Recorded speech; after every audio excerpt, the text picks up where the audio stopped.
नमस्कार, मी सागर राजे. प्रभात पर्व न्यूजवर आपलं सर्वांचं स्वागत करतो. नवी मुंबई आंतरराष्ट्रीय विमानतळाला स्वर्गीय बाळासाहेब ठाकरे यांचं नाव देण्याऐवजी लोकनेते दिबा पाटील यांचंच नाव देण्यात यावं अशी आक्रमक भूमिका येथील तरुणांनी घेतलेली आहे. आणि खऱ्या अर्थानं या तरुणांचे मार्गदर्शक म्हणा किंवा त्यांचे प्रतिनिधी म्हणा तर प्रणित पाटील ॲस्ट्रोनॉट कॅन्डिडेट म्हणजे सायंटिस्ट, त्यांचं नाव अग्रक्रमाने घ्यावं लागेल. तर त्यांची भूमिका काय आहे या संदर्भात ते आपल्याला जाणणं खरं तर गरजेचं आहे. तर आज आपल्यासोबत प्रणित पाटील जे आहेत त्यांचं स्वागत करतो मी प्रभात पर्व न्यूजवर. खरं तर आपण सायंटिस्ट आणि ॲस्ट्रॉनॉट कॅन्डिडेट आहात अशी माहिती मला मिळाली आहे. खरोखर अनेक लोकांना उत्सुकता आहे की नक्की आपण कोणत्या क्षेत्रात कार्यरत आहात आणि दिबा पाटील यांचंच नाव या विमानतळाला देण्यात यावं अशी जी आपली आग्रही भूमिका आहे त्याविषयी मला जाणून घ्यायची. परंतु सुरुवातीला आपण आमच्या दर्शकांना आपली ओळख करून द्यावी अशी माझी विनंती आहे. त्याच्यानंतर आपली भूमिका मांडावी. नक्कीच. नमस्कार माझ्या आई बाबा भाऊ बहिणींनो. मी सायंटिस्ट ॲस्ट्रोनॉट कॅन्डिडेट, प्रोजेक्ट पोसमचा मी सायंटिस्ट ॲस्ट्रोनॉट कॅन्डिडेट आहे. त्याचं ॲब्रिवेशन आहे पोलर सबऑर्बिटल सायन्स इन अपर मेसोस्फिअर. पृथ्वीचे जे वरचे लेयर्स आहेत, वरची पातळी आहे, याच्यामध्ये बऱ्याच नवीन गोष्टी ज्या आपल्याला माहीत नाही आहेत. ओके, उदाहरण द्यायचं झालं नॉक्टिल्युशन क्लाउड, 90 किलोमीटरवरती सुद्धा काही क्लाउड्स आहेत, पांढरे शुभ्र ढग आहेत, त्याच्याबद्दल माहिती. तसेच पृथ्वीचं सगळ्यात मोठं आवरण जे आपल्याला सूर्याच्या लेयर्सपासून बचाव करतं, सूर्याच्या सोलर विंडपासून बचाव करतं, ते म्हणजे पृथ्वीचं चुंबकीय बल, त्याला आपण मॅग्नेटोस्फिअर म्हणतो, त्याच्याबद्दलची माहिती. तसेच आपण रेडिओ ॲक्टिव्हिटीसाठी किंवा रेडिओ सिग्नल्ससाठी जे यूज करतो, जो पट्ट्याचा वापर करतो, तो म्हणजे आयनोस्फिअर. सो आयनोस्फिअर आपला पृथ्वीचा कसा बचाव करतो आणि ओझोन लेअरला कसं वाचवतो, याबद्दलची माहिती, याबद्दलचं रिसर्च प्रोजेक्ट पोसममध्ये चालतं. त्याच्यामध्ये मी एक सायंटिस्ट ॲस्ट्रोनॉट कॅन्डिडेट आहे. ओके, सो मी ॲस्ट्रोनॉट होण्याच्या प्रक्रियेमध्ये आहे सध्या. ओके, सो यामध्ये आम्ही हाय अल्टिट्यूड म्हणजे पृथ्वीच्या वरच्या भागावर जाऊन तिकडचं आयोनोस्फिअर आणि पांढरे शुभ्रे ढग, तसेच कधी कधी वीज खाली न येता वरती जाते, ओके, जेट लाईटच्या स्वरूपात, त्याच्याबद्दलची माहिती आणि तिकडच्या पातळीची माहिती घेऊन ते अवकाश तंत्रज्ञानासाठी याचा वापर कसा केला जाईल, तसेच मानवी स्वरूपासाठी याचा वापर कसा केला जाईल, या गोष्टीबद्दल आम्ही संशोधन करत आहोत. नासाचं फ्लाईट अपॉर्च्युनिटी प्रोग्राम सपोर्टेड हा प्रोजेक्ट आहे ज्याच्यावरती आम्ही कार्यरत आहोत.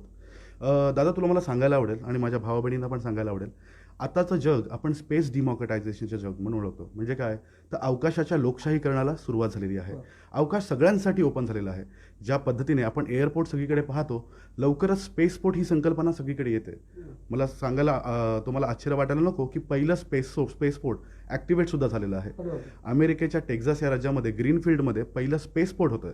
ओके, त्याच्यामुळे आपल्याशी बरेच बहीण भाऊ जेव्हा लग्न करतात आणि आपल्या पत्नीला सांगतात की मी तुला चंद्रावर घेऊन जाईन, कदाचित काही वर्षांमध्ये ती फेरीसुद्धा शक्य होणार आहे. आणि अशा बऱ्याच SMEs याच्यावरती काम करत आहेत आणि याच्यामध्ये आघाडी घेतलेली आहे स्पेसएक्सनी. ओके, राहिला दिबा पाटील आंतरराष्ट्रीय एअरपोर्ट विमानतळाचा मुद्दा. मी स्थानिक भूमिपुत्र आहे. ओके, जेव्हा मी जागतिक स्तरावर जातो तेव्हा सांगाल का आपण मूळचे कुठले?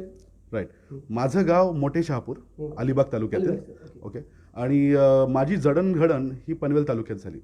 माझे वडील 90च्या दशकामध्ये पोलीस म्हणून पनवेल तालुका पोलीस स्टेशन येथे कार्यरत होते.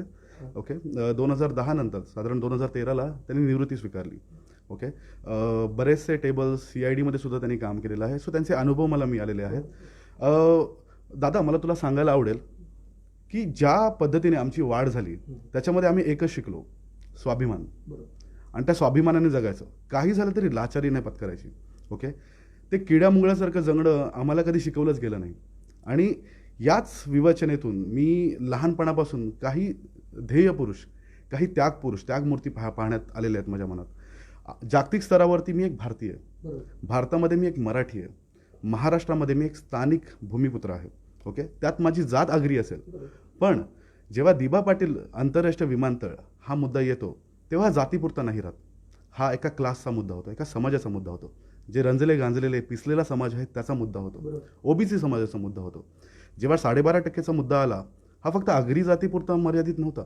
त्याच्यामध्ये आगरी, कोळी, कुणबी, कराडी आणि इतर समाज देखील होते. ओके, मला आपल्याला एक आठवण सांगायला आवडेल. जेव्हा 10वीच्या वेळी मला चांगला स्कोर मिळाला होता तेव्हा दिबांच्या हस्ते मला पुरस्कार मिळाला होता.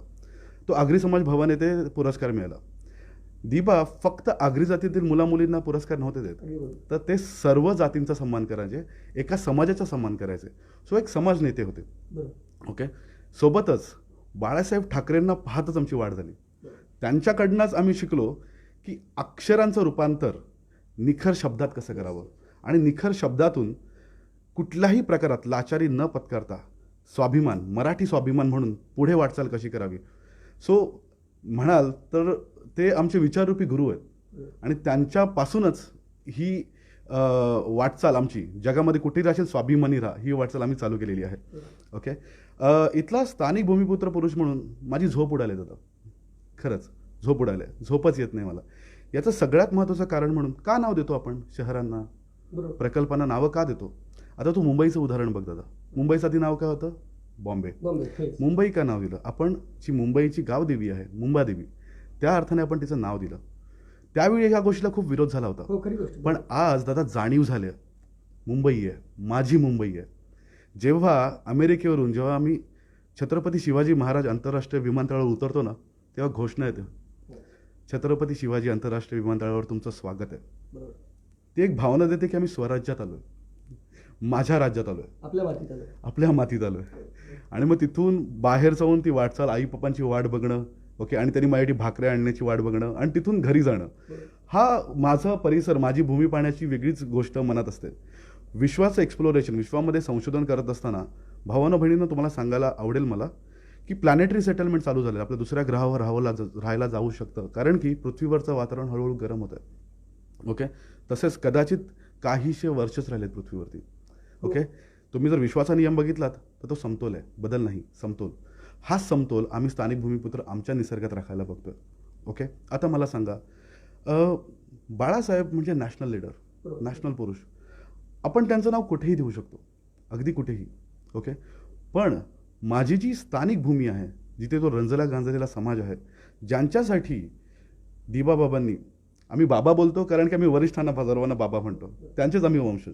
सो दिबांची जी भूमी आहे त्याच्यामध्ये त्या पुरुषाचं नाव लागणं ही प्रत्येक माणसाची आत्मीयता आहे. ओके. आपण पाहिलं असाल 12.5% असेल, कुळ कायदा असेल, संयुक्त महाराष्ट्राचा मुद्दा असेल, मुंबईचं आंदोलन असेल, दिबांचं नाव आघाडीवर होतं.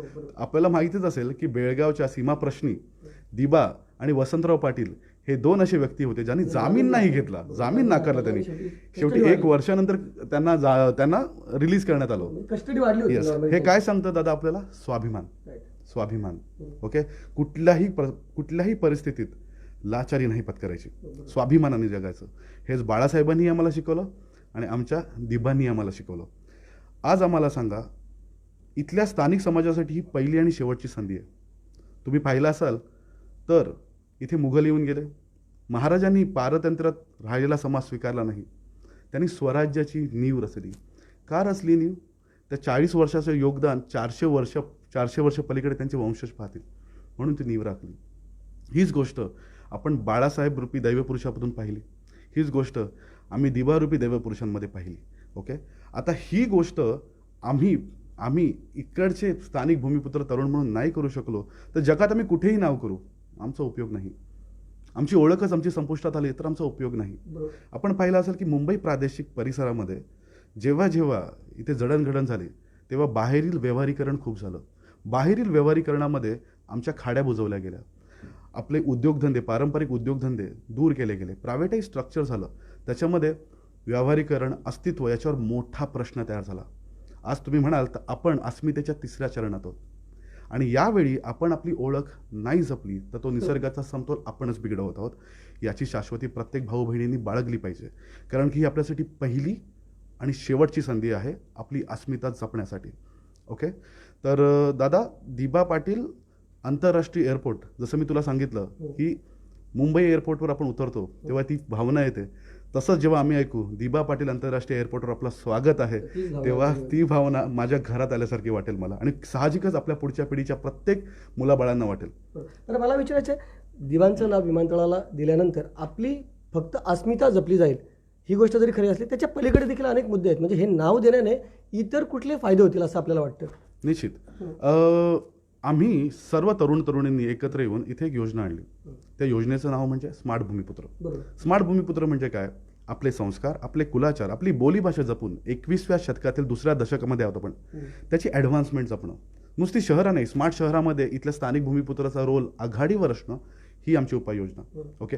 आज आपण पाहिलं जेव्हा एखाद्या गोष्टीचं सिम्बॉलिक नाव जातं ते एक सिम्बॉलिझम असतं. ओके. आपण हिंदू धर्मामध्ये मूर्तीपूजा काय करतो? सिम्बॉलिझम हो, आहे. right. मी माझ्या बाप्पामध्ये माझा देव पाहतो, मंगळवारी मी उपवास करतो. तेच सिम्बॉलिक कॅरेक्टर माझ्या बाबांचं लागलं, तिबांचं लागलं, ओके, तर एक नेतृत्व क्षमता जमा होईल. काय सांगेल, हे माझं घर आहे, इथे होणारी प्रत्येक वाटचाल, व्यावहारीकरण हे आपल्यातर्फे झालं पाहिजे. आपण पाहू शकाल, जर आपण नवी मुंबई आंतरराष्ट्रीय एअरपोर्टचं जर तुम्ही डिरेक्टर लिस्ट पाहाल, कोणी स्थानिक नाही आहे तिथे, एकही स्थानिक व्यक्तिमत्व नाही आहे. ओके. दिबानी 12.5% हक्क आपल्याला का दिला हे सांगायला, की प्रकल्पग्रस्त म्हणून सरकारी व्यावहारीकरण आपल्यामध्ये आलं, प्रकल्प आले. 12.5% हे रिहॅब पोर्शन, ओके, किंवा कम्पॅन्सेशन तुम्हाला मिळते हे सांगायला, की पुढे जाऊन तुम्ही चौपट हुशार व्हा आणि प्रकल्प मालक बना हे सांगायला. त्यामुळे विलेज एंटरप्राइज प्रोग्राम हळूहळू उदयास येईल. कारण की हे सिम्बॉलिझम आलं तर, चिन्ह आलं तर. एक्झॅक्टली काय विलेज एंटरप्राइजेस प्रोग्राममध्ये एक्झॅक्टली काय फायदा होणार आहे म्हणजे? नक्कीच मला सांगायला आपल्याला आवडेल. आजपर्यंत काय होत होतं, की व्यावहारीकरण हे याचं पोलरायझेशन झालं. ओके. स्थानिक भूमिपुत्रांना त्यांची जाणीवच होत नव्हती. ओके. की इकडची जी आर्थिक उलाढाल किंवा इथलं व्यावहारीकरण आपण जोपर्यंत घेत नाही तोपर्यंत आपली व्यावहारी भाषा होणार नाही, तोपर्यंत आपली संस्कृती इथे टिकाव करणार नाही. विलेज एंटरप्राइज प्रोग्राममध्ये समजा एखादी महानगरपालिका आहे. सो महानगरपालिकेमध्ये माझ्या गावामध्ये किंवा माझ्या वार्डामध्ये तत्सम कामे होतात. एक पोर्शन इथे बुक आहे. एक तुम्हाला उदाहरण द्यायचं झालं, कल्याण डोंबिवलीचं समजा 2400 कोटीचं बजेट आहे. सो वार्ड क्रमांक 1 मध्ये जिथे आम्ही कॅडर सुरू केले स्मार्ट भूमिपुत्रांचे, वाडेघर गाव आलं, सापाड गाव आलं, तिथे तुम्ही विचार केला तर 30 कोटीचं बजेट आहे. जर स्थानिक भूमिपुत्रांनीच अख्ख्या गावकीची, जे आपण पूर्वी करायचो बघा रोटी बेटी, अख्ख्या गावकीनी एक पब्लिक लिमिटेड कंपनी फॉर्म केली आणि तिथून सुईपासून अगदी हळदीमध्ये वापरणाऱ्या बोकडाच्या मटणापर्यंत ट्रेडिंग त्यांनी स्वतःहून केलं, तर व्यावहारीकरण केंद्रित राहील, भूमिपुत्रांच्या आर्थिक व्यवस्थेवर केंद्रित राहील. सोबतच तिकडे रोड होत असतील, विजेची कामं केली जातील, मेंटेनन्सची कामं जातील, ही त्यांना केंद्रित राहतील. आणि दादा तुला माहितीच असेल, स्थानिक भूमिपुत्रामध्ये एक संवेदना असते. संवेदनेमुळे आपण भ्रष्टाचाराला कधीही आगेकूच करत नाही. ओके. आता हे उपक्रम कुठे राबवलेत का? हो, जगाच्या पातळीवरती अमेरिकेमध्ये नेटिव्ह अमेरिकन्समध्ये विलेज एंटरप्राइज प्रोग्राम झाले, युरोपमध्ये विलेज एंटरप्राइज प्रोग्राम झाले, आता आफ्रिकेमध्ये विलेज एंटरप्राइज प्रोग्राम चालू आहेत.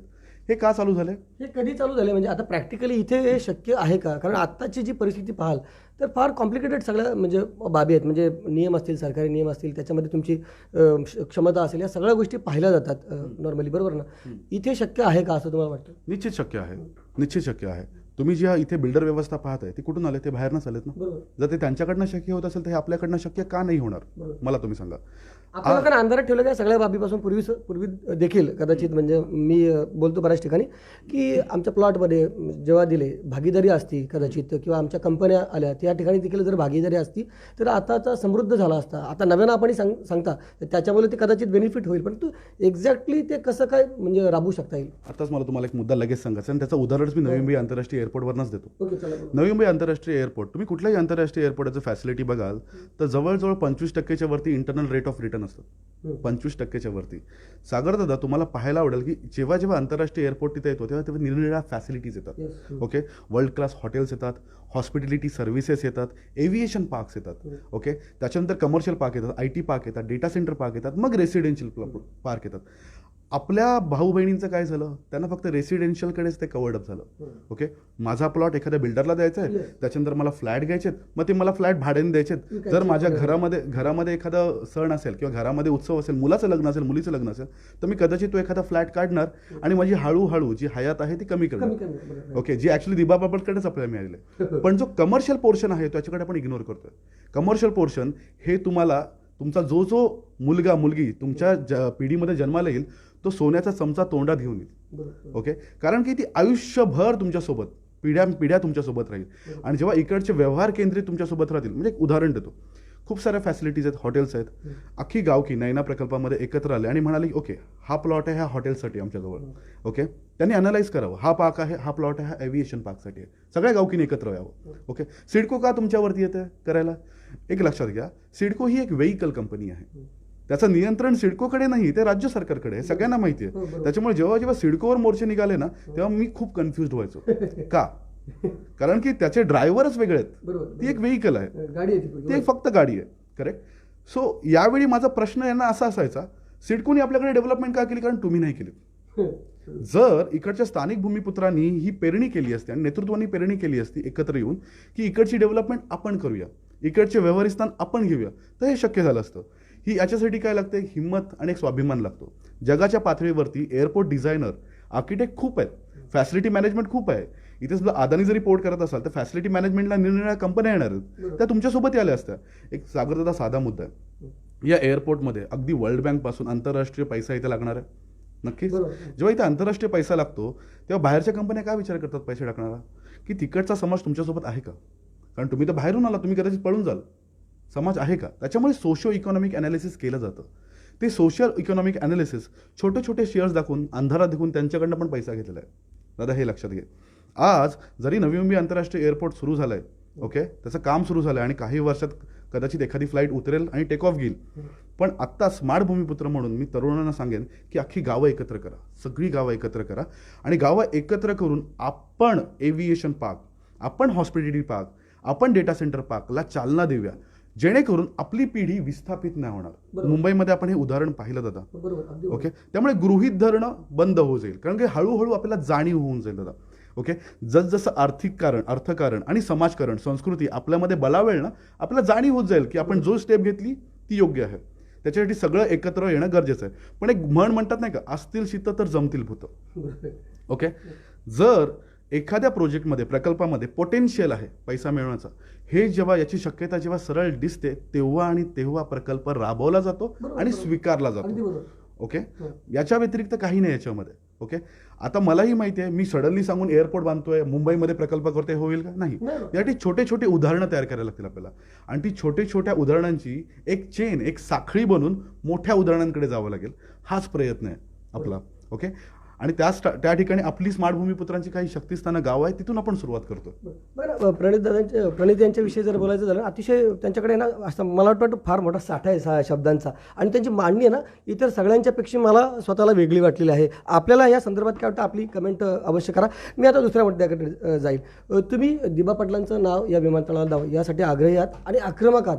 तुमची आक्रमकता पाहिली तर त्याच्यामध्ये एक निगेटिव्ह ॲस्पेक्ट असा आहे की तुम्ही सातत्यानं इथले जे प्रस्थापित राजकारण असतील किंवा इथले नेते असतील, पुढारी असतील, त्यांच्या विरोधात बोलून म्हणजे त्याला एक प्रकारे विलन ठरवता तुम्ही आणि नंतर मग तुम्ही पोरांना एकत्र करता, असं एक प्रकारे आपल्यावर आरोप आहे. तुम्हाला तो मान्य आहे का? नसेल तर त्याचं स्पष्टीकरण द्या. ओके. ज्या पद्धतीने कदाचित मी मांडणी करतो त्याप्रमाणे हे चित्र दिसत असेल, पण मला तुम्हाला याची प्रात्यक्षिक भूमिका नक्की सांगायला आवडेल. मी राजकारणी माणूस नाही, अगदी राजकीय विश्लेषकही नाही आहे, ओके. मी एक वैज्ञानिक आहे. जगाच्या पातळीवरती माझं घर वाचवण्याचा मी प्रयत्न करतो, त्यासाठी मी इथे आहे. कुठेतरी हे राजकीय इकडचे व्यक्तिमत्व आहेत, कुठेतरी आपलेच नातेवाईक आहेत, आपलेच भाऊ बहीण आहेत, ओके. मी त्यांना या पद्धतीने बोलतोय, अक्षरशः मी डबल इन्व्हर्टेड कॉमर्समध्ये म्हणून दिवसतोय. का सांगतोय? दिवसतं आपण म्हणजे आपण आहे ना त्यांच्याशी द्वेष पसरवता असा आरोप आहे. नाही, द्वेष तर नक्की नाही पसरवत आहे. मला म्हणायचं आहे की हे सुद्धा वाघ आहेत, हे सुद्धा वाघ आहेत. मला त्यांना उठवायचं, त्यांना जागृत करायचं, कारण की हे वाघ म्हणून जर जागृत झाले, हे लक्षात घ्या. मी आता प्रखर बोलतोय, कधीतरी ते प्रखर बोलले होते म्हणून ते आज नेते झाले, ओके. त्यांची त्यावेळची प्रखरता मला आत्ता जागवायची. आम्हाला आपल्या सगळ्यांना माहित नाही का अनुभवाने ते शांत झाले तसं तुम्हाला म्हणायचं, म्हणजे जास्त थोडंसं म्हणजे दुनियादारी पाहिल्यानंतर असं बोललं जातं ना, अरे मुला तुला माहित नाही मी दुनिया पाहिलेली आहे म्हणून आम्ही म्हणजे आमचे केस तसे पांढरे झाले नाही. कोरीपाटीबद्दल मला म्हणालास? येस. म्हणजे ऍक्च्युली दशरथ भगत यांच्याशी मी जेव्हा बोललो होतो ते तेव्हा बोलले की तरुणांची कोरीपाटी असते, त्यांनी म्हणजे जग पाहिलेलं नसतं, अनुभव पाहिलेले नसतात, त्याच्यामुळे ते व्यक्त होतात. त्यांचा तो म्हणजे स्वभावाचा नाही तर त्यांचा वयाचा तो भाग आहे. त्या वयात आम्ही तसेच होतो आणि ती कोरीपाटी जेव्हा भरते तेव्हा त्यांना लक्षात येतं की आपल्या कदाचित चुका झालेल्या असतात, आपल्याला अनुभव असतात. मग त्यावेळी हे सगळं कठीण जातं, म्हणजे आपल्यालाही दोष देऊ शकतील हे त्यांना नंतर कळतं. आता त्यांनी सांभाळून राहिलं पाहिजे. कसं आहे, हे आमची जी वरिष्ठ मंडळी आहेत, राजकारणी मंडळी, यांनी खरंच जग पाहिलं, मानतो मी. अनुभव, मार्गदर्शन यांच्याकडे भरभरून साठा आहे यांच्याकडे. ते काय करू शकतात, प्रणित थांब इथे पुढे जाऊ नकोस, थांबवू शकतात. हां, प्रणित थांब इथे पुढे जाऊ नकोस, कदाचित पुढे खड्डा आहे, तुला ठेच नको लागू दे, ही माझी इच्छा आहे, कारण की तू माझा वंशज आहेस पुढे, ओके. पण दादा मला सांग, इतिहास कोऱ्या पाटीवरच लिहिला जातो, भरलेल्या पाटीमध्ये फक्त अनुभव वाचतो आपण, राईट. इतिहास कोऱ्या पाट्यांवरच लिहिला जातो. मी कोणी राजकीय व्यक्ती नाही, राजकीय विश्लेषक नाही आहे. माझं म्हणणंच हे आहे की हे वाघ असण्याची जाणीव त्यांना होईल ना, तेव्हा कोणीही प्रस्ताव सादर करताना स्थानिक नेतृत्वाला गृहीत धरणार नाही, धरू शकत नाही, ओके. अतिशय महत्त्वाचा मुद्दा त्यांनी म्हटला. बघा, मी परत तुम्हाला थोडे मध्ये थांबेल. या सगळ्या गोष्टीचा म्हणजे मुलं आक्रमक झाली, तरुण आक्रमक झाले, सोशल मीडियावरती व्यक्त व्हायला लागले. अगदी मला तर वाटतं प्रत्येकाच्या ग्रुपवर आणि प्रत्येकाच्या स्टेटस वगैरे असं ठेवलेलं आहेत आणि अगदी आक्रमक झालेत की दिबांचंच नाव या विमानतळाला देण्यात यावं. त्यामुळे तुम्हाला नाही वाटत का आता फरक झाले, ही राजकारणी लोक आता नाशिकला 2 वेळा सभा झाल्या, त्या ठिकाणी देखील मग त्यांना नाईलाजानं म्हणा किंवा इच्छेनं म्हणा, हे सगळे आता दिबांच्या नावाचा परत आता तिथे जयघोष करायला लागलेले आहेत, तेच नाव विमानतळाला द्यावं लागले. म्हणजे तुम्ही एक अर्थाने यशस्वी झाला असं बोलता येईल का या संदर्भात? माझं यश, आमच्या तरुणांचं यश याला काही अर्थच नाही. आमचा विचारच हा आहे की आमचा जो गांजलेला पिसलेला आमचा जो ओबीसी समाज आहे, ओके, त्यामध्ये आगरी, कोळी, कुणबी, कराडी येतात. आम्ही सर्वांनी घराचे वासे मजबूत करावे आणि या वरिष्ठांनी याचे स्तंभ व्हावे, ओके, आणि सगळ्यांनी मिळून ही वाटचाल करावी. तुम्हाला वाटतं आम्ही हे करू शकतो? नाही, आम्ही नुसते नाही करू शकत आहोत, ओके. हे आमचे वरिष्ठ जेव्हा उभे राहतील मार्गदर्शन रूपी, अनुभव रूपी, तेव्हा कुठे आमची संख्या सुद्धा जमेल, ओके. कारण की कुठेतरी त्यांनी म्हणतात ना, काय म्हणतात ते, 12 पावसाळे जास्त पाहिलेले आहेत, ओके. आम्ही तर आत्ता भिजतोय, ओके. त्यामुळे नक्कीच की माझा जो प्रश्न जेव्हा मी बोलतो त्यांना मी हेच सांगतो, बाबा उठा, नाही बाबा वेळ गेले, ही भूमिका आपण घेतलीच पाहिजे. बाबा आपल्यामध्ये ॲडजस्टमेंट नाही पाहिजे. आपण कधी कधी म्हणतो सी लिंकला नाव देऊ, याला नाव देऊ, याच्यामध्ये कुठेतरी डिव्हर्सिफिकेशन दिसतं. नाही, आपण केंद्रित राहणं गरजेचं आहे. कारण मी पुन्हा सांगेन, आपलं अस्तित्व मुंबई प्रादेशिक एरियामधून कुठे कुठे संपवलं जातं हे आपण आज स्वीकारलंच पाहिजे, ओके. ठाण्याच्या खाड्या आपल्या बुजवल्या गेलेल्या आहेत, स्वीकारलंच पाहिजेत. आपले मिठागृह नाही आहेत आता, हे स्वीकारलंच पाहिजे. आपण शेती व्यवसायामध्ये प्रायव्हेटायझेशन सुरू झालं आहे, हे आपण स्वीकारलंच पाहिजे. रेती जेव्हा व्यवसाय आपण करायचो, रेतीवाला नवरा पाहिजे ते गाणं पण खूप मोठं फेमस झालं. आज कुठेतरी त्याचंही प्रायव्हेटायझेशन झालं आणि माफिया ही ओळख मिळाली, हे स्वीकारलंच पाहिजे. चूकच आहे ती खरं म्हणजे. रेती हा पारंपरिक व्यवसाय होता. राजाराम पाटलांनी अगदी वेळोवेळी हे सगळं सांगितलेलं आहे की रेती काढल्यानं त्या ठिकाणी आहे ना, म्हणजे मासे येण्यासाठी चांगली परत एकदा तयारी होऊ शकेल. ते उलट्या पद्धतीने सगळं केलं जातं की रेती काढल्यानंतर सगळं पर्यावरणाचा नाश होतो. म्हणजे तो फार वेगळा मुद्दा होईल. आता होतं कसं की एखाद्या समाजाला किंवा एखाद्या स्थानिक भूमिपुत्राला नेतृत्वहीन करण्यासाठी आपण पहिले काय करतो, त्याची जमीन घेतो, तिकडचे व्यवहार घेतो, व्यवहार नंतर काय करतो, ओळख पुसून टाकतो. हे कोणी केलं? हे मुघलाईंनी केलं. लक्षात घ्या, तेव्हा महाराज उठले होते, बरोबर आहे. हे ब्रिटिशांनी केलं, तेव्हा आपले नेते उठले होते, ओके. हे मुंबईमध्ये कुठेतरी परकीय संस्थानांनी केलं, तेव्हा बाळासाहेब उठले होते, ओके. हे जेव्हा आमच्याकडे झालं प्रायव्हेटायझेशन, तेव्हा दिबा उठले होते, ओके. त्यामुळे मी तरुणांना सांगतो, दिबांनी 12.5% आंदोलन केलं. लक्षात घ्या, त्यांची आक्रमकता तेव्हा ती होती. आज आपण चौपट 100% आक्रमक झालोच पाहिजे, जेणेकरून इकडचे आपले जे भाऊबंद आहेत त्यांना एक गोष्ट कळेल की अस्तित्व आणि अस्मितेची ही पहिली आणि शेवटची लढाई आहे. इथे ही गोष्ट स्ट्रेट फॉरवर्ड सरळ राहिलीच पाहिजे. याच्यानंतर दादा मी तुला सांगतो, बरेचसे आपले राजकीय नेते आहेत, ओके, भूमिपुत्र आहेत, आपले नातेवाईक आहेत, त्यांनी एक सांगितलं की नाही नाव दिलं तर आपण राजीनामे देऊ. मी तुला सांगू दादा तुला सांगू, जर ही अस्मिता आणि ओळख गेली ना, यांना राजीनामा द्यायची गरज नाही, यांच्याकडनं राजीनामे घेतील. आपल्याला असं का वाटतं, म्हणजे मला त्याच मुद्द्यावर यायचं होतं, फक्त राजीनामे मागितल्याने प्रश्न सुटतील असं तुम्हाला वाटतं का? दुसरी गोष्ट की तुम्ही सरळ मी आता शिवसेनेचा बहिष्कार करणार असं देखील तुम्ही जाहीररित्या बोललेला आणि आव्हाने केलेलं की बाबा शिवसेनेला मतदान करू नको. हा एका राजकीय पक्षाला तुम्ही थेट म्हणजे हे केलेलं आहे, तुम्ही टार्गेट केलेलं आहे असंही दिसतं. म्हणजे हे तुम्ही का केलं मला थोडक्यात सांगा. नक्कीच. आता मला एक सांगा, आपल्यामध्ये एक मृगजळाची एक विचार असतात, ज्याच्यामध्ये आपण प्रत्येक वेळी सांगतो पहिल्याच्या सरकारने काय केलं, मग तुम्ही काय केलं, मग आम्ही काय केलं.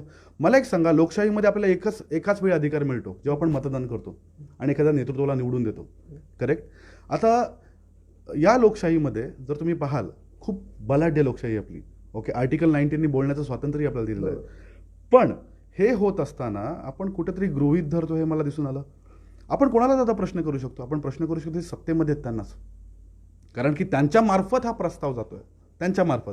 आज सिडको मार्फत प्रस्ताव गेलाय, हे याला मला मान्य, म्हणजे मला ही फसवाफसवी जमत नाही, ओके, सांगायला, कारण मी लाचारच नाही या गोष्टीबद्दल. आता ही जी गोष्ट आहे, कमॉन, म्हणजे बाळासाहेबांचा शिवसैनिक म्हणून किंवा बाळासाहेबांचे आचार विचार आणि तो तीक्ष्णपणा मीही राबवलाय. बाळासाहेब गेले तर डोळ्यातून पाणी सहज आलं होतं रे दादा, ओके. पण आज मला सांग, ती भूमिका दिसते. आज सत्ताधाऱ्यांना विरोध नाही केला आपण तर ती भूमिका दिसणार नाही. मी सांगू का, मागच्या सरकारमध्ये हे दोन्ही होते, ओके. बीजेपी शिवसेना हे दोन्ही होते, हे तेव्हाही करू शकले असते, ओके. पण मी इतिहासात जाऊन वर्तमान विसरू नाही. मला सगळ्या तरुणींना, सगळ्या आईबाबांना सांगायचं, बाबा वर्तमानात राहा. या ठिकाणी आपण जर दबावगट तयार नाही केला, दबावगट कसा तयार होतो आपल्यामध्ये, इथे मतांनुसारच दबावगट तयार होतो, दुसरा काहीच नाही आहे. संख्याबळावरच होतो, दुसरा काहीच नाही आहे. ओके, सत्ता आणि पैसा याच्या पलीकडे समीकरणच कळत नाही आणि त्याच्यातच हे स्वतःला सगळे हुशार समजतात. ओके, सो या सत्ता आणि पैसा या दोन्ही गोष्टी जनमतावर अवलंबून आहेत. हे जर जनमत एकत्र आलं आणि ते सत्ताधाऱ्यांविरुद्ध गेलं तर ते येईल. असं नाही की कुठल्या पक्षाला विरोध आहे, नक्कीच नाही, अजिबात नाही. पण ही भूमिका घेणं गरजेचं आहे. ही भूमिका तुम्ही म्हणाल तर ही बाळासाहेबांकडनं शिकलेली भूमिका आहे आमची. ठीक आहे, त्याच्यामुळे हा स्वाभिमान ठेवलाच पाहिजे. हे होतंय कुठून, याचं व्हेकल कोण बनतंय, याचं वाहन कोण बनतंय, त्यांना आम्ही जाब विचारला पाहिजे आणि सर्व तरुणांनी तेच केलं पाहिजे. त्याच्यामुळे कन्फ्युजनमध्ये जाता कामा नये की यांनी का नाही केलं, त्यांनी का नाही केलं. वर्तमानाची स्थिती काय याच्यावरती वेध घेऊया, तर भविष्य आपण घडवू शकतो. ओके, आता दादा तुलाही माहिती आहे आपल्याकडे केंद्र सरकारमध्ये जे बीजेपीचे रिप्रेझेंटेटिव्ह खूप आहेत. कपिल पाटलांनी ना संसदेत 2016 रोजी त्या ठिकाणी मांडला होता, जे खासदार आहेत बीजेपीचे, त्यांनी या विमानतळाला लोकनेते दिवंगत दिबा पाटील यांचं नाव देण्यात अशी मागणी केली होती. तरी देखील हे सगळं झालं, त्याचं खरं म्हणजे दुर्दैव असं म्हणायला लागेल. हा, कारण त्यांनी मागणी गेली पण उत्तर नाही आलं, उत्तर मिळवलं नाही किंवा उत्तर घेऊ शकले नाही. पाठपुरावा नाही केला असं थोडक्यात. आलंच नाही ना उत्तर. आलं दादा काही उत्तर आपल्याकडे उत्तरच आलं नाहीये. उत्तर आलं नाही याचा अर्थ काय, नाही चालत आहे आपली इथे, आपलं चालतच नाही चालत आहे आपली. हे स्वीकारावं लागेल आपल्याला. मग काय करावं लागेल, आपल्या सगळं मी तुम्हाला म्हटल्याप्रमाणे हे आपले नातेवाईकच आहेत, पण त्यांना सांगून दादा आक्रमक हो, तू वाघ आहेस, तू आक्रमक हो. ओके, आज काही गोष्टी आहेत संवेदनशील गोष्टी आहेत. ओके दादा, हे कुठल्या काळात झालं, कोविडच्या काळात झालं, जेव्हा हे पीकवर गेलं होतं. त्यावेळी स्थानिक भूमिपुत्र हातबल होता रे. मला फोन यायचे, प्रणितदा बेड मिळत नाहीये, प्रणितदा ऑक्सिजन मिळत नाही, व्हेंटिलेटरची गरज आहे, रेमडेसिवीर मिळेल का, ओके टोसिलिझुमॅब मिळेल का, याचा रिपोर्ट काय सांगते, सायंटिफिक रिपोर्ट काय सांगते, प्रणितदा वाचून सांगशील का. अशा परिस्थितीमध्ये मी होतो.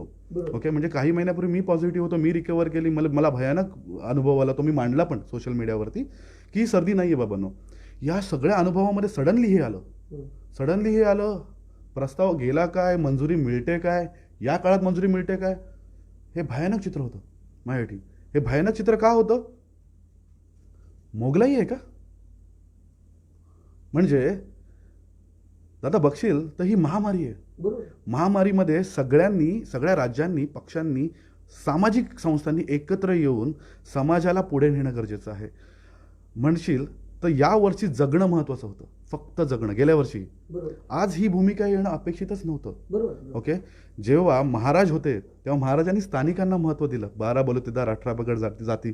ओके, तुम्ही आमच्या तरुण व्यक्तिमत्वांकडनं ऐकलं पण असेल की रायगडावर कोणाचे नाव दिले गेलेत, बुर्जांना वगैरे. ओके, त्यात मला नवीन सांगण्यासारखं काही नाही. ओके, पण एवढं सांगू शकतो, बाळासाहेबांसारखा स्वाभिमानी नेता, धर्मवीरांसारखा स्वाभिमानी नेता होता, ज्यांनी हात पकडून अनंत तऱ्हेनं कारल्या गडावर घेऊन गेले, मलंग गडावर घेऊन गेले आपला बाबा.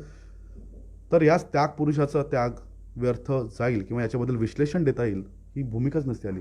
दिबांबद्दल आज विश्लेषण द्यावं लागतंय. ओके, खूप वाईट वाटतं दादा, खूप वाईट वाटतंय. माणूस विरोधी पक्ष नेता होता, आता एकदा खासदार होता, आमदार होता, दादा एमएटीवर यायचा. तर याच्यावरच बोलायचं परत मला. दिबांनी सर्वस्व त्याग केला आपला आणि खरोखर त्यांची आर्थिक परिस्थिती बेताची राहिली, त्यांच्या मुलांची आर्थिक परिस्थिती बेताची राहिली. बाकीच्यांनी पैसे कमवले, ती चूक झाली का. मी बोलेल, नावं घेईल, रामशेठ ठाकूर साहेब असतील, ते त्यांचं मोठं साम्राज्य आहे, गणेश नाईकांचं साम्राज्य आहे, जय म्हात्रे, हे सदन झालेले आहेत. पण त्यांचा तोटा आहे असं कुठे, त्यांचा समाजाला फायदा होत नाही असं तुम्हाला म्हणायचं का. ती लोक श्रीमंत झालून म्हणून ते चुकीचे असं का म्हणतात तुम्ही म्हणजे. ओके, नाही, नक्कीच नाही. मला हे नाही म्हणायचं. मला काय म्हणायचं आहे, आपल्या भूमीमध्ये आपल्याच भावांनी, आई वडिलांनी का नाही व्हावं, व्हायलाच पाहिजे, नक्कीच व्हायला पाहिजे, अधिकार आहे त्यांचा. ओके, पण मला म्हणायचं काय आहे, ते फक्त आपल्या घरापुरतं नाही, आपल्या समाजाचे नेते आहात तुम्ही तुमच्या घराचे नेते नाही राहिला, समाजाचे नेते आहात. त्या समाजामध्ये फळीमध्ये पोकळी तयार नाही व्हायला पाहिजे. तुम्ही सगळ्यांना घेऊन या पुढे, सगळ्यांना. आज तुम्ही मला बघाल तर रामशेठ बाबांचा अनुभव खूप मोठा आहे, अतिशय मोठा आहे. ओके, नेते म्हणून पण, ओके, आणि व्यापारी सेक्टरमध्ये सुद्धाही त्यांचा अनुभव मोठा आहे. ओके, जय म्हात्रे बाबांचा पण आहे, नाईक बाबांचा पण आहे. या अनुभवरूपी शीलतेमध्ये, ओके, मी त्यांच्याकडनं आज अपेक्षा नक्की करेन की बाबा आपल्याला पुढच्या पिढी आपल्याला मोठ्या करायचं. ओके, त्याला मानाने आणि सन्मानाने जगवायची, आपली संस्कृती आणि बोलीभाषा टिकवायची. या ना तुम्ही एकत्र आणि एकच आपण गजर करूया ना एकत्र येऊन. ओके, की या जागरामधून जेव्हा आपण एकत्र येऊ आणि भूमिका मांडू की माझी दूरदृष्टी काय आहे, प्लॅन आहे का आपल्याकडे, ओके, चला एअरपोर्ट एक व्हेइकल, एअरपोर्टच्या अनुषंगाने आपण सगळ्या भूमिपुत्रांना एकत्र करू शकतो का? पूर्ण समाजाला एकत्र करू शकतो का? आणि या व्हेइकल रूपी संस्थानातून आपण आपली जडणघडण एका वेगळ्या विशिष्ट लेवलला घेऊन जाऊ शकतो का? ओके, हा प्रयत्न सगळ्यांनी केला ना तर प्रश्नच येणार नाही. आता मला सांग, मला हे प्रश्न का करायला लागले? दादा तू इंटरव्ह्यू का घेतोयस? कारण की सिच्युएशन झाले, हे प्रत्येकाने मानलं पाहिजे, नाही तर गरजच नसती. ओके, आज तू म्हणालास आपला स्थानिक समाज, ओके, याचे कुठेतरी पाय अडवले गेलेत, हे प्रत्येकाला मानलंच पाहिजे. त्याच्या अस्तित्वाला धोका होण्याची शक्यता पुढे येईल तर अस्मिता राहिली आपली. ओके, हे मानलंच पाहिजे. जोपर्यंत आपण ही जाणीव करून देत नाही ना तर स्थानिक भूमिपुत्र जगण्याचा आपला अधिकार आपल्याला कळत नाही. एअरपोर्टचं आपण नाव जेव्हा मागतोय तर आपण देणगी मागतोय सरकारकडनं का आपला अधिकार आणि हक्क आहे, ही गोष्ट आपल्याला कळली पाहिजे. प्रत्येक तरुण तरुणींनी प्रेरणेने उठलं पाहिजे की जो आपल्यासाठी लढला त्याच्यासाठी आपण आज लढलं पाहिजे का, ही प्रेरणा आतून आली पाहिजे. ओके, आणि ही जेव्हा प्रेरणा आतून येईल तेव्हा मला बोलायची गरज नाही लागणार दादा. ओके, कदाचित मी जगाच्या कुठल्याही परिसरात असेल पण एक स्थानिक आगरी भूमिपुत्र म्हणून असेल. ओके, आणि भूमिपुत्रांना रिप्रेझेंट करेन. ठीक आहे, ती माझी ओळख आहे. आज ती कुठेतरी धोकादायक आहे म्हणून मी बोलतोय. ओके, बिंदास बोलण्याचं कारण एकच आहे की माझी रसद कोणावर चालत नाही. त्याच्यामुळे मला त्यांची चालते, त्यांचं काय? माझा प्रश्न असा आहे की सगळ्यांनी सामूहिक रीतीने एकत्र यावं आणि स्वीकारावं की आपण इथले भाग आहोत. स्वीकारावं की हे आपलं घर आहे. स्वीकारावं की इथे जे प्रकल्प होईल तिथं प्रकल्पग्रस्त ही ओळख झिडकारून प्रकल्प मालक व्हावं. ओके, आज तुम्ही बघाल की नॅचरल कलॅमिटीमध्ये मुंबई प्रादेशिक एरियामध्ये जिथे डेव्हलपमेंट होतोय त्या डेव्हलपमेंट होत असताना हा वरदान ठरला असता स्थानिक भूमिपुत्रांसाठी, पण तो शाप ठरतोय. तो शाप का ठरतोय याच्यासाठी आपली प्लॅनिंग तयारच नव्हती, नक्की तयार नव्हती. आज पनवेल महानगरपालिका झाले, KDMC महानगरपालिका दुसऱ्या चरणात जाते, ठाणे महानगरपालिका बघताय. रामशेठ बाबांचं मी अभिनंदन करेन की कुठेतरी त्यांनी पनवेल उरण ठेवलंय सोबत, पनवेल ठेवलंय त्यांनी सोबत. ओके, नवी मुंबईमध्ये नाईक बाबांनी ठेवलंय सोबत. पण बाहेरचं तुम्ही पाहाल आपलं नेतृत्व नाही राहिलं. ओके, केंद्रस्थानी आपण जेव्हा एखादा विचार मांडतो, म्हणजे तुम्ही कपिल पाटील बाबांकडे बघाल तर त्या दिवशी ते बंगालबद्दल पाठी घेऊन होते. ओके, तिकडच्या परिस्थितीबद्दल. ओके, हां, आता हेही ज्येष्ठ व्यक्तिमत्व आहेत. आपलं म्हणणं काय, आत्ता कोर गाभा काय आपला? अस्मिता वाचवणं. या ना, उठा ना सगळ्यांनी एकत्र येऊन. तुम्ही उठलात तर आम्ही तरुण पण तुमच्या सोबत आहोत, पुढे जाऊ तुमच्या. ओके, तुम्ही पाठीवर हात ठेवा आमच्या. पण तुम्ही सध्या या सगळ्या माध्यमातून जनजागृती कशी करता? माझ्या माहितीप्रमाणे तुम्ही 100 दिवस काहीतरी अजून चालू आहे तुमचं, किंवा गावागावांना भेट देणार असं मी ऐकलं. नक्की काय म्हणजे सगळं विजन आहे? सगळं सांगतो. करोनाच्या परिस्थिती खूप कठीण आहे, फार कठीण आहे. त्याच्यामुळे सगळं सांभाळून करावं लागतंय. ओके, कारण की मला माझी चिंता नाही, माझ्या भाऊ बहिणींची पण चिंता आहे. ओके, दुसरी गोष्ट अशी आहे की स्मार्ट भूमिपुत्रांचे कॅडर आम्ही गावागावा ठिकाणी प्रस्थापित करतोय. हे का करतोय? संस्कृती, बोलीभाषा, लोककला सोबतच ॲडव्हान्समेंटचं नॉलेज हवं. ओके, ही शहरं आणि ही स्मार्ट शहरं इंटरनॅशनल कम्युनिकेशन प्रोटोकॉल आपल्याकडनंही जाऊ शकतात. ऑटोमेशन आपणही करू शकतो. याची शाश्वती मिळावी म्हणून आपण हे करतोय. आपण आता काय करतोय, मला बऱ्याच मुख्यतः ठाणे जिल्हा, ग्रामीण इथून खूप फोन आले. ओके, पेण, अलिबाग, रायगडमधून खूप, नवी मुंबईमधून फोन आले. आता हे जे आभासी दुनियेत चाललंय सोशल मीडियावर, सोशल दुनिया ही आभासी दुनिया, राईट, हे कुठेतरी प्रॅक्टिकली प्रात्यक्षिक दिसणं गरजेचं आहे आणि त्याशिवाय हे शक्य होणार नाही. हे सगळ्यांनी मानलं पाहिजेच. ओके, पण हा काळ ही महत्वाचा आहे. या काळामध्ये आपण महामारीला फेस करतोय. सो त्या प्रायोरिटीज आणि ते प्रोटोकॉल पाहूनच हे आपल्याला करावं लागेल. त्याच्याशिवाय दुसरा मार्ग नाही. 100 दिवस का?